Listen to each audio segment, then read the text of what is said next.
if she knew?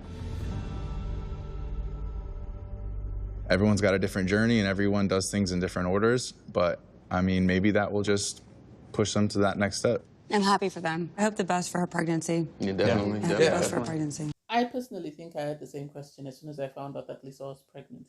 I had the question that did she know before the experiment started that she was pregnant?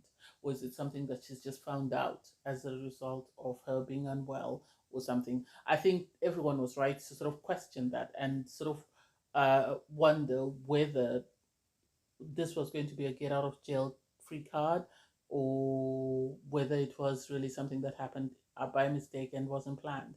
But anyway, hey there, thanks for stopping by. It's Valerie. Welcome to my channel. If you're new here, don't forget to subscribe, click the like button, leave a comment, and turn on the notification bell for when I upload new videos. In this episode, I'll be reviewing The Ultimatum, Marry or Move On, Season 2, Episode 3. So you have Lisa meet up with Brian and she tells him that she's pregnant. I would like to believe that she told him in advance because it would have been awkward if he turned around and said, I don't want the baby. So I have a feeling that she told him in advance. He seemed to take it very well. He seemed to be happy about her being pregnant. Although he asked her that, is it mine? And it's like, nah, this is not the time or the place. And he actually called himself out and said wrong timing. So I have high hopes for them. I think I'm still sort of skeptical about how things sort of came to play, in the sense that how suddenly, once they started going through the process, this came up. I don't know really what happened, and I don't want to sort of speculate on things that I don't know about. And then you have everybody else having a conversation with Nick about, the fact that Lisa and Brian didn't want to turn up and sort of face everybody else.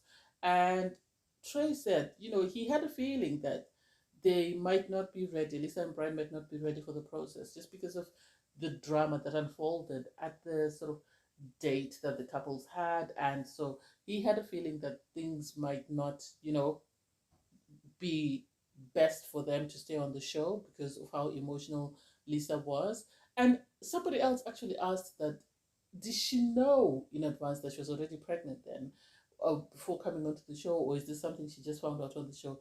And I was like, oh, this is what everybody else is thinking. This is what everybody else is thinking, but they're trying to be polite. I think everybody had the same questions that I have. That, is this sort of, I don't want to say a trap, but it sort of came down that way. Although Roxanne was quick to say that she doesn't think this should be the reason why they choose to get married, and it's a pity that they're not going to go through the process because she feels they would have benefited from going through the process. I know for a fact Trey had really connected with Lisa and Brian had connected with Rye, so it's a pity that they're leaving. But at the same time, I think that if Lisa wanted to keep her man, the best thing would have been to keep him away from Rye, because it seemed he and Rye were attracted to one another. And I hope, even though she's pregnant, he doesn't suddenly leave her and go up and be with Ryan. So we'll see how that plays out. So Nick then asks Trey, you've been on a date with Ryan, and what does he think about his date with Ryan? And he sort of explains that they came up from the same background, the way they were raised, the structure, having both parents there, parents that have been married a long time. And he said, coming to this process, there are things that he hadn't thought about. And the way he was brought up and the way Ryan was brought up is totally different. Whereas the way he and Ryan were brought up are aligned. And you could see sort of with James sort of agreeing with that, because he was brought up the same way as Ryan. So I don't know whether that's going to help them in any way get a better understanding of each other and sort of appreciation of where the other comes from. Then Nick asks, Trey to make a choice. So Trey chooses to couple up with Ryan, and James chooses to couple up with Ryan. Am I surprised? No. No, not at all. Because it seems like they are both the same sort of pairing, in the sense that Ryan and Trey are the male and female version of each other, whereas James and Rye are the male and female version of each other. So it made sense that they just swapped couples. And hopefully, by seeing someone who's sort of a replica of themselves, it will help them grow. It will help them grow, because I don't know whether they would have been coupled up the way they are if Lisa and Brian hadn't dropped out. I have a feeling that they might have, uh, Trey might have gone with Lisa and Brian might have gone with RIAH. But it makes sense when they say that, we are similar and it's easy for us to communicate. It's easy for us to understand where the other person is coming from because of our shared history. So, um, that made sense. That made sense. I wasn't really surprised when they decided to pick who they wanted to couple up with, for 3 weeks. It's interesting that of the four couples that are left, they're identical in the sense that the one partner is exactly, they have a male and female version of each sort of partner in the two couples, in so as in, next up is Antonio. He speaks about his conversations with Kat, and Kat speaks about her conversations with Antonio. And it seems they find comfort in one another. They're able to open up and have honest communication and open conversations. And you can tell Roxanne is not happy because she says she's experienced an introverted Antonio. So to hear from Kat that, Antonio is very outspoken, he's very caring, he's very attentive, and all this, she hasn't experienced that. So she's finding it difficult to swallow. She says her ego is bruised. And so this is why she's struggling to sort of go along with whatever they're saying. And the guys were quick to say, Antonio is very communicative with us as guys. He's an extrovert. We love him. He's always quick to communicate what he's feeling at any time. And then it turns out he was honest with her and he told her, I have nightmares about losing you. So at times I worry about what I say. And I think this is because she's more accomplished than him. And because of that, he feels intimidated by her and her success. And I don't think she recognizes it. And it's good that he said this in the presence of everybody, because I think this is the same with Kat. I think Kat feels intimidated by Alex and his success. This is why I was saying some of these partners are going to find it easy to sort of get along. But I have a feeling that Alex and Roxanne are going to be a nightmare, because they're two people who are used to being in control, two people who are used to being outspoken and being the breadwinners and being sort of lorded over. And suddenly for them to now have to compromise is going to be difficult. Whereas with, Kat and Antonio, they are in the same boat. They are the same person. It's more or less one is male, one is female. And so I think they will find it easier to sort of coexist and sort of grow in their new coupling. Alex, I see why he has a problem with Kat. He's very patronizing in the sense that he acknowledges that being with Roxanne is good for him because he's appreciated more, and he feels that Antonio will be good for Kat because he'll be more patient with her and this, that. And it's like, don't be patronizing. Don't do that. That's not a good look. Because Kat even says to him, you should be jealous. You shouldn't be happy that I'm coupling up with somebody else. You should be jealous that what's going to happen while you're not there. And it's like, I don't get it. I think he's going to appreciate Kat once he's lived with Roxanne, because Roxanne recognizes that Alex and her are the same person. Everything is identical. And both Alex and Roxanne know that this could either be a very good thing or this could be a train wreck. And I see a train wreck because they're both stubborn, as I said. And so it's going to be difficult for one to sort of give up control. So I don't know. We'll see how that plays out. Anyway, they are the final couple. And then James actually turned to Trey and explained to him that we're swapping partners. We're doing this solely sort of to learn about ourselves, to learn about what we need to change or what we need to work on, and to learn sort of and become better versions of ourselves. And Trey agreed with that. I think James was worried that Ryan might actually leave him for Trey because of their similarities and the fact that they seem to sort of get each other better than he does. And so I think this is why he felt the need to sort of explain to James that I'm never going to do anything inappropriate with Ryan, and I hope you don't do the same. That's the impression that I got. Anyway, once all four couples are matched, Nick then, tells the couples that they're free to leave. So, as the couples start their new life in their new apartments, it's interesting, very interesting, because you have Roxanne with Alex, and it seems more like a business agreement in the sense that they're sort of asking each other questions, like they're at an interview. How do you sleep? Do you sleep in your birthday suit? Do you take a shower before you go to sleep? We'll share this desk and this is where we'll work from. We'll do lunch dates. It's very transactional. It's very sort of business meeting type.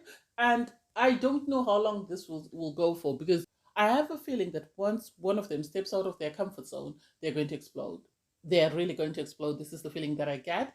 And then it's totally different to Antonio and Kat, because they're more laid back, they're more relaxed. It's sort of like because Antonio says this is the first time he's actually been able to breathe since he entered the process.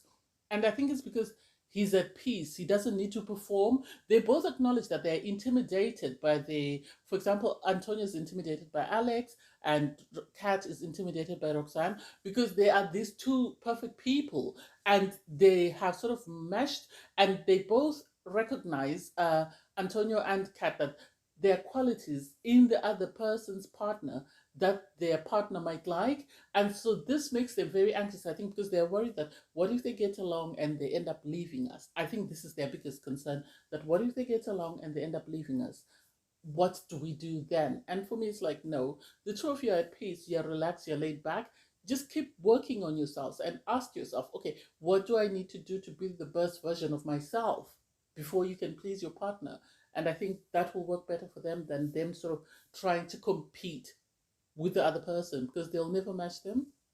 Okay, I'm worried, very worried, because you then move on to Trey with Ryan, and I hadn't initially noticed that, but I think feelings are developing, because I think this is why James had to have a conversation with Trey in front of everybody, because Trey was talking about, oh, Ryan has beautiful eyes and this, because he keeps talking about her beauty, and it's like, this is not what you should be looking at. Okay, I appreciate that he's not saying he's sexually attracted to her or she's sexy and stuff like Brian was saying, but at the same time, I am worried that he's going to become too emotionally invested.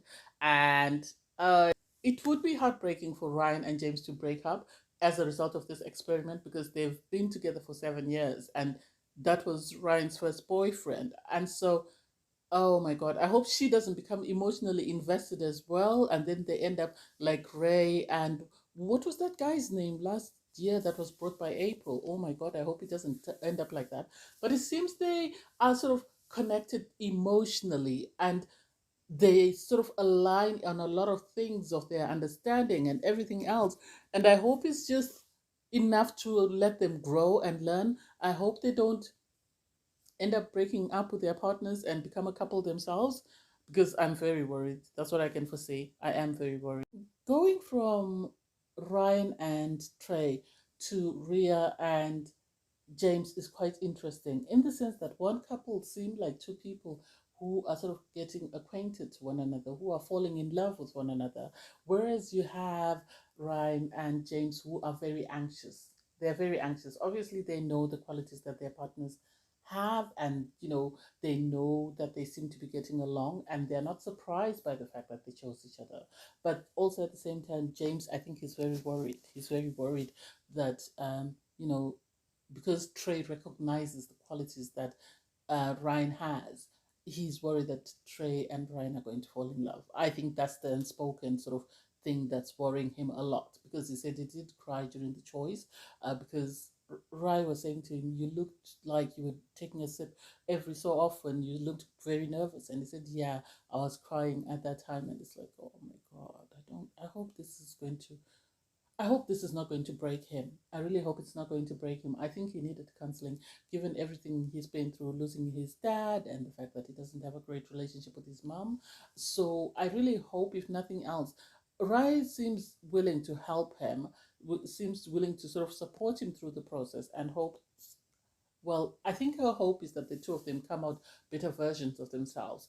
I like the fact that there's no sexual tension between the two of them, so they're going to actually be there to do the work. I think it's going to be very emotional for the two of them.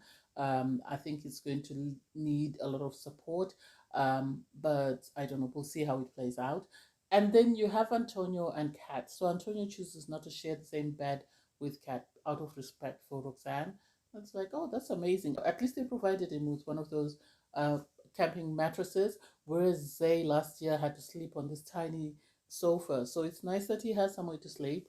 And Kat seems to really go along with what he wants and respects his, you know, his choice. So that's good. So all the couples get ready for bed, and it's interesting to see how well or how compatible they are, because you have Antonio and Kat sort of getting ready for the night. They do their dishes, they tidy up the kitchen and get ready for bed, and then you have Trey and Ryan. Trey and Ryan, for me, I see why James is worried. I see why, because they seem very compatible, not in like, oh, they're in a sexual way and that's all that it is. It seems like if given the time, they could actually develop something that's way stronger than what James and um, Ryan have, or what RIAH and Trey have. So I understand the reservation on James's part. They do sit and have a conversation. I think they're going to share the same bed because they were sitting on the same bed. They were having conversations about sleeping patterns, and Ryan was talking about her dad and how he uses a CPAP, and they seem very comfortable with one another. It's not like there's any tension around them. It's not they're discussing anything sexual. It's just, you know, a basic conversation just before two people retire to bed. And then you go to Alex and Roxanne, and that's more transactional. They're sort of talking about sex, which is strange. I don't know why Roxanne felt the need to ask about, you know, Alex's sexual history and what he's done in the past with his past partners. I found that strange. I didn't think that was appropriate for TV because it's very uncomfortable. Because he agreed to having anal, and it's like, what will his colleagues think? I don't think that was the right question to ask him, and I don't know why she felt the need to do so. There's going to be a lot of tension with those two people. There's going to be a lot of tension with them. And then you go to James and RIAH. James and RIAH, for me, they're worrying in the sense that James is struggling to cope with the process. And unlike Lisa, he's not lashing out, he's just sort of self reflecting. And I think he was very shaken by what Trey said, the compliments that Trey gave Ryan about, you know, her features and the fact that, you know, she's an amazing person, which he himself acknowledges. And he knows he comes with baggage. I wish he had gone to counseling first before they decided to be on the ultimatum. He tells Rai that he's going for a walk and goes downstairs and phones his friend and has a conversation and sort of brings up the fact that James did compliment, you know, Ryan, and so he's worried. I think he's worried that what if Ryan falls in love with this man? What will I do? And so I don't know how that's going to play out. I hope it doesn't become toxic in the sense I was worried that it was going to end up going to knock on Ryan and Trey's door. I hope he doesn't do that, but we'll see how that plays out. We'll see that how that plays out, but it's going to be messy. It really is. I don't know. Anyway, thanks guys for watching. Please don't forget to like, share, comment, and subscribe. Bye everyone.